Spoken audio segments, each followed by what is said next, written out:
mga kabayan ko, no, dito tayo ngayon sa mismong Esplanade na ginagawa. At syempre, yan po yung harap natin yung Binondo Intramuros Bridge sa may gitna, ito mismo sa Pasig River. Alam mo, ayan.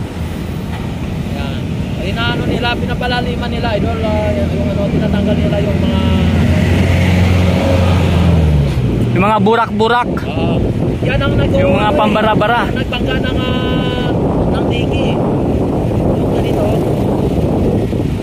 Ayan, para ano yan, no? Kumbaga yung mga burak-burak, inaalis nila. Tapos siyempre may mga kasamang basura yan. Yung mga nagkukos ng pagbaha or pagbara, nililinis na nila. Ang galing, no? Kabilaan yung ano. Diba? Yan po ang talagang plano ng gobyerno, yung mapapaganda talaga ang Pilipinas.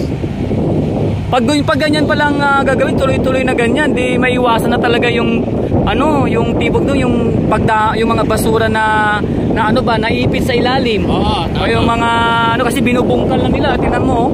Tapos nilalagay doon sa parang nila, yung din yung lagay ng basura. Yung lagayan. Oo, yan. Di ba?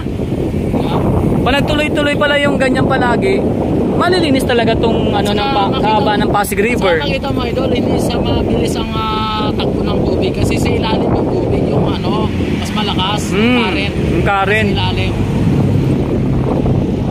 Pinapalaliman talaga.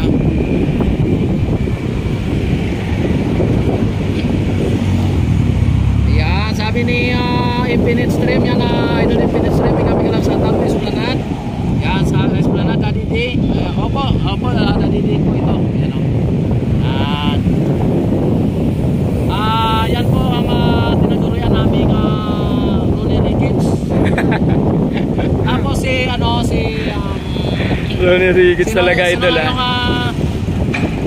si Big Soto, si Sino? Si Skywalk, sino nga yan?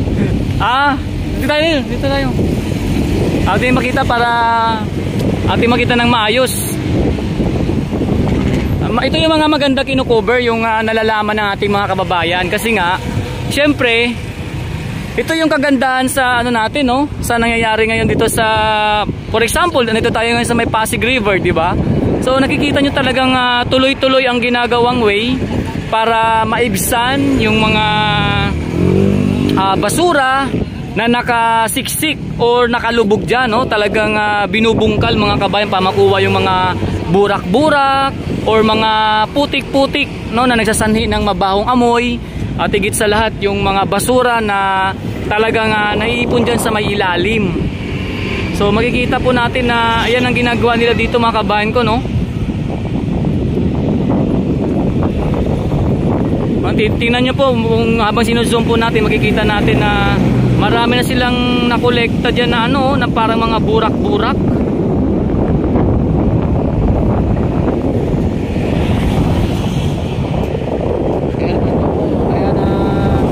Dito kasi kadalasan may pumapasok talaga yung hindi talaga maiwasan yung pagpasok ng mga yung water lily, water hyacinth. Di ba normal na lang talaga yan kasi sa kalikasan yan pero yung pagbasura yung pumasok hindi normal.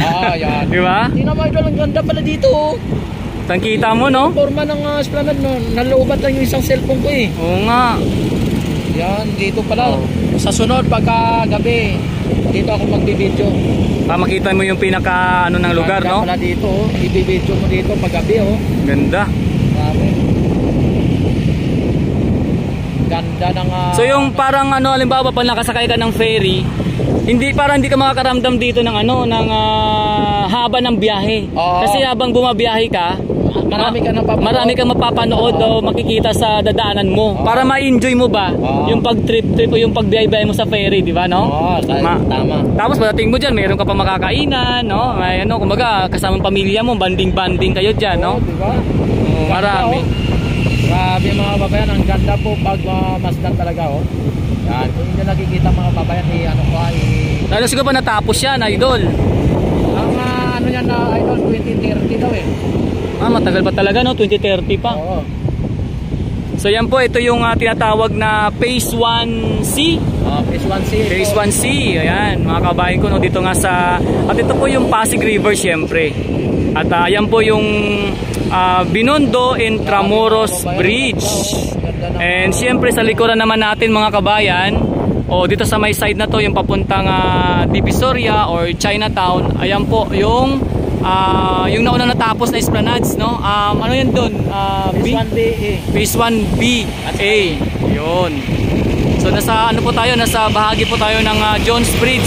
Kahabaan po, tulay ng Jones Bridge mga kabayan. At nakita nga po natin dito itong parang ano sila, no, nagdi-dredging at nagdi-dredging. Ano, nakita natin diyan, no, may mga nakolekta na sila. So ibig sabihin parang kanina pa to sila hanggang sa taas yan, hanggang doon sa may Marikina. Hanggang sa Marikina pa pala galing to? Oo, kasi nga yung Ilog Pasig at saka Marikina, ano lang yan sila eh.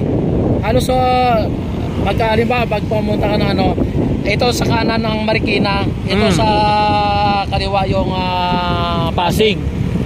So para magkadugtong na lang sila? Magkaano sila dito. Oo. Isa na lang yung ano nila, parang tinatahak. Yan. Papunta dito sa Manila Bay. Ayun. Kaya minsan sa Manila Bay, hindi talaga dahil sabi ko nga, sa Manila Bay, hindi talaga, although na mabilis makuha yung mga basura, pero hindi talaga maiwasan na magkaroon ng basura dahil nga marami ang karatig lugar. Oo. Na Marikina, galing ng diba? Pasig. Kaya may mga area talaga na tsaka yun, kahit sabihin nyo nga po na pabalik-balik, ganun po talaga dahil di po talaga maiwasan dahil may mga karatig lugar po talaga na meron pa rin mga hindi pa tuloy malinis at may mga basura pa rin, di ba? Ganun talaga eh. Lalo na pag may habagat, may bagyo. Siyempre yung alon, pag nag-iba ng direksyon yung hangin, nag-iba din yung direksyon yung alon. Oo, so habang yung tubig ay malakas yung current sa ilalim, siyempre mga basura na ano yun eh, parang umaangat, no? Umaangat. At yun yung minsan na dinadala sa mga dalampasigan, baybayin. Kaya dyan sa Manila Bay talaga, especially sa may Dolomite Beach, hindi po talaga maiwasan dyan na magkaroon ng mga basura mga kabayan ko. Meron pa rin papasok. Pero ang kagandahan lang po sa ngayon, nami-maintain na talaga. Nami-maintain na, meron nang naglilinis yung MMD officers, Stero Rangers, saka yung DPS na sa lokal na pamahalaan, di ba? Kahit sabihin natin na hindi man nila malinis ng 100%, at least narinis nila ng 80%. Yun, totoo yan. Yung pinaka-the best po. Kaya pa rin talaga, maganda pa rin yung mga nangyayari sa ngayon. Kasi nga tuloy-tuloy pa rin talaga yung yan na, example na nga lang tagang Manila Bay. At ito isa na rin to, Esplanades na pinapaganda. Di ba mga kabayan? Baka mamaya mga kababayan, sabihin nyo, dahil pinapakita namin yung mga magandang tanamin, sabihin nyo, bibihim na kami, or na kami, kung ganun. Hindi ang namin po, pinapakita namin kung ano ang nagagawa ng gobyerno natin mula noon hanggang ngayon.